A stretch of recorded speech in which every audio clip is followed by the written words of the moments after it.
going on YouTube? Welcome back to another video. In today's video, it's just going to be a quick update. A lot of people have been asking me what's going on with the car. Is it on the road? As you can see, I'm in it now. The car is driving. We are on braking oil, just basically on a base map. I've been sending logs backwards and forwards just to try and perfect it a bit, but at the minute we've got the map in a place where I'm just doing braking miles, doing a little bit of boost on and off, a little bit of engine braking, try and bed them rings in. I don't know how well you're going to hear me. The car's quite loud, but I have got another mic on, so hopefully it's clear enough. But yeah, so far engine seems to be running sweet. We've got it in a place now where we're just gone obviously on wastegate pressure, just doing the engine braking. I've already done a fair few miles. I actually just went to a show this weekend. This was the first time I drove it quite far. So I've done quite a bit locally just to do logs backwards and forwards to try and perfect everything. We got it in a place where it was happy for me to do braking miles, and then I went to a 3-hour round trip to a car show, and it didn't miss a beat. It was completely perfect. I just drove it normally there. I didn't kind of go on boost and come off to do engine braking. I just wanted to see what it'd be like going on a far journey, checking for leaks, stuff like that. So far, other than some like really minor little weeps here and there, I haven't got any leaks and everything seems to be all good, so we're all good on that front. So other than that, obviously we've got the DQ500 working now. So before, when I was stuck, because we used the Tiguan case and we used the Tiguan diesel TDI mechatronic, because you need to use a Gen 1 mech for the DQ500, but I had an RS3 box, but it was a Gen 2. So we basically we used the gears and the final drive out of the RS3. So he came down, he transplanted it over, got it through basic settings and everything, and it drives almost OEM, so close to being OEM. It is miles better than the DQ250. Well, I'll explain why. So for a start off, DQ250, not only could it not handle the power, etc., I had multiple problems with it. So we had a TVS stage 4 map, which cost me nearly £800 just to get a TVS custom stage 4. We spent hours on the torque table and it still drove crap. So you drive it in drive, it would hold onto gear, it would do weird gear changes, sometimes it would change alright, it was a pain to drive, so you couldn't drive it in drive even when you were driving normally. In sport, it'd get stuck against the rev limiter. So we had the engine set to 7.2, the gearbox set to 7.2, but when you was on wide open throttle, when it got to red line where it should change gear, it would just get stuck on the hard cut limiter and then it would change. So you'd almost have to back off before, so it'd change up. You wouldn't be able to keep the throttle wide open for it to change at the top of the rev range like it should do. You'd have to back off. We even tried raising the engine rev limiter to 7.4 and then 7.6 because we thought maybe the gearbox wasn't having enough time to change gear, so it was stuck on the rev limiter for a second before it changed. So we basically put the engine up to 7.4, still the same, then 7.6 to give it leeway, and it still did the same thing. So I have no idea what was going on there, but that wouldn't work. It also did little other weird things, like if you did a hard pull and then came off, it would slam down. It was like it disconnected the clutch and then come back in with a bang.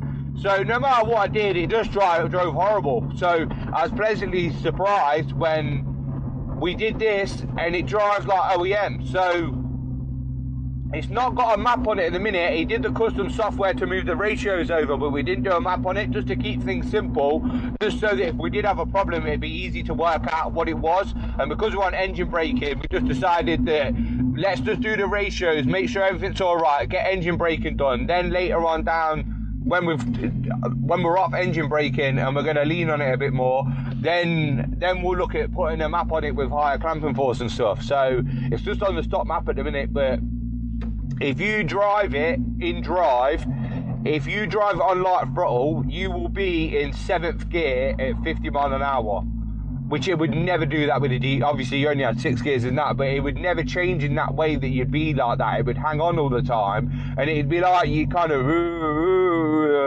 and then it changed gear, and it was just like, whereas this, it's just, and it's so smooth, it's just change after change after change. Obviously if you drive it harder, it will hold on the gears more, but now like 5th, you'll be in, if you drive on the lightest throttle, 50 miles an hour, you can be in 7th gear. So there is other benefits to it as well. So one of the things I hated before, if you were sitting on the motorway, if you were doing 70 mile an hour, you'd be over 3,000 revs, and at 80 mile an hour, you'd be more up to like, I can't remember the exact RPM, but I feel like it was like 3.3, 3.4. So it sounded like you was labouring the car, because the car's quite loud. It was just like, what? It was just ridiculously loud. You felt like you was labouring the engine. It just didn't feel comfortable or nice to cruise at 70, 80. You felt like you needed to cruise at 60, otherwise you were like labouring the engine. It felt like you needed to change gear, but obviously there wasn't another gear. So one of the nice things now is, when I sat on the motorway when I went to the car show, 70 mile an hour is 1900 RPM.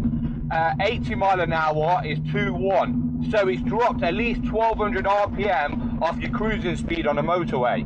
So not only is it not as loud, it's still got a bit of a drone to it, which I'm not bothered. Still got a bit of drone to it, but nowhere near as loud. It don't feel like you're labouring the engine, and I would assume we're going to get a much better fuel economy. Again, I'm not bothered about fuel economy. This car's not built for that, and when I'm driving it hard, I don't care. But when you're sitting on a motorway, I got to admit, it's nice to think that I'm going to get better fuel economy when I'm sitting on a motorway, because there's no real benefit of using more fuel when I'm just cruising along. When I'm accelerating and driving it hard and that, then yeah, you expect it. But yeah, it's just one of them nice things. So I would say the DQ500 is probably one of the best things I've done on this car. It is completely transformed the way it drives, and it's just a lot more enjoyable now. But yeah, that pretty much covers most of the stuff.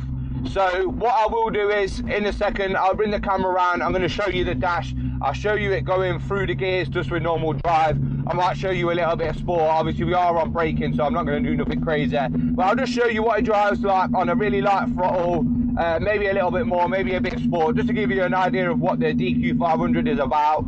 And then I'll just, when I stop, I'll do a quick under bonnet video and just show you it running and listening from outside and stuff. And then that'll be it for today, and then the next one will be after we've done the braking and I start leaning on it a little bit more. But yeah, let me bring you in and show you the dash, and then we'll go from there. Right, so I'm just going to pull up to a stop here.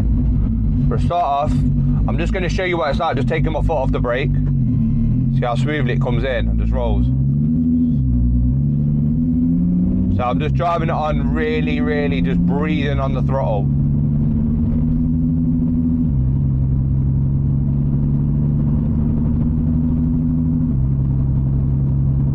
Gonna try and get it a little bit more just so we can get 7th.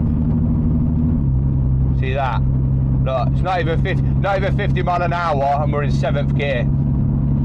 That's just in drive.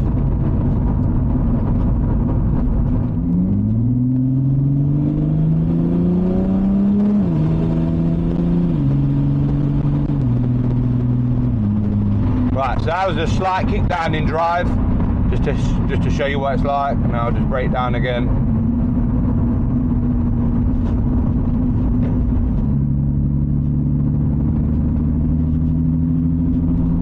That's just light throttle, season it in a little bit more.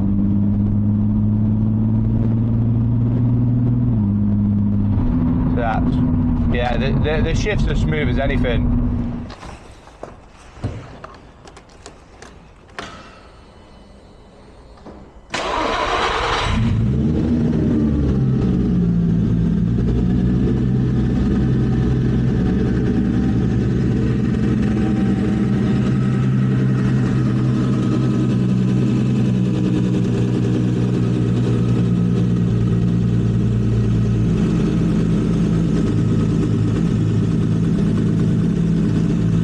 See, the manifold's getting some nice colour in it now. There's some heat in there. Obviously we are still mapping it. When it's on cold start, it can run a little bit lumpy sometimes. As soon as it warms up, it's good as gold. But do a quick walk around.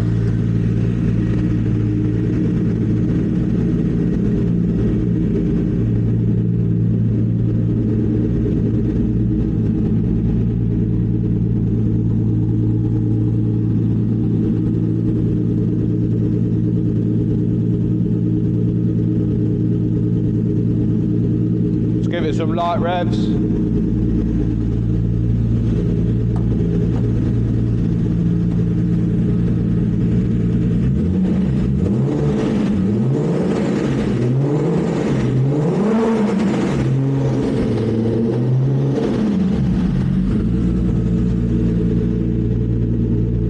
yeah, we're back.